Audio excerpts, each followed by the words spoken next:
We want to turn our attention back to the Huntsville City School District's plan for the upcoming school year. Students will have the option of learning in the classroom with everybody wearing masks and social distancing, or continuing remote instruction from home or other locations. WAY 31's Will Robinson Smith is live outside of Grissom High School with the details on the safety plans and education plans and what parents are saying about them. Yeah, Dan and Naja, school board members spent more than 2 hours going over the details of the plan for the fall semester, and it's going to look a lot differently than it has in the past. Of course, the coronavirus makes it a very different school environment. Now, we spoke this evening with a parent and a school board member to get their thoughts about fall 2020. We're transparent here, guys.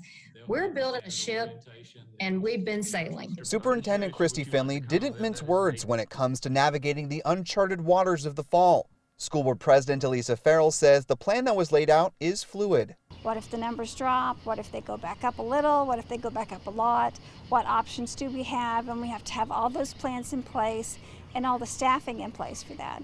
Parents have until July 20th to decide if they want to have their student enrolled in either in-class or virtual learning. The reason for that, it has a lot to do with staffing. We have to have virtual teachers who will be teaching on a virtual platform available for conferences and for one-on-one work, but we also have to have classroom teachers, and we need to know where to put those people so there's consistency for students. Now, if a student or a teacher does test positive for the coronavirus, the principal of that school will notify everyone connected to it, teachers, parents, students, about that positive case. It will also be sent to the Alabama Department of Public Health. After that, they will decide on whether they need to close down just that part of the school in which the student or staff member was interacting and could have possibly spread the virus, or they could make the decision to close down the entire school. Some parents were curious about the blended learning option. Farrell says they have planned for a staggered schedule, but they're waiting until closer to the start date to make that decision. We could make the decision a few weeks ahead of time, and then it would change based on numbers.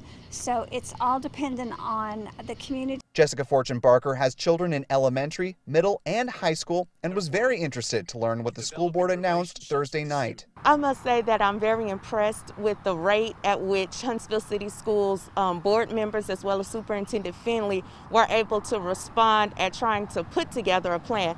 Now, of course, she says she's still going through the more than 100 pages of the plan, but encourages those that can keep their children learning virtually to do so. Let's try to make sure that for those who don't have that option of keeping their kids at home, that their kids can still go to school with some level of safety.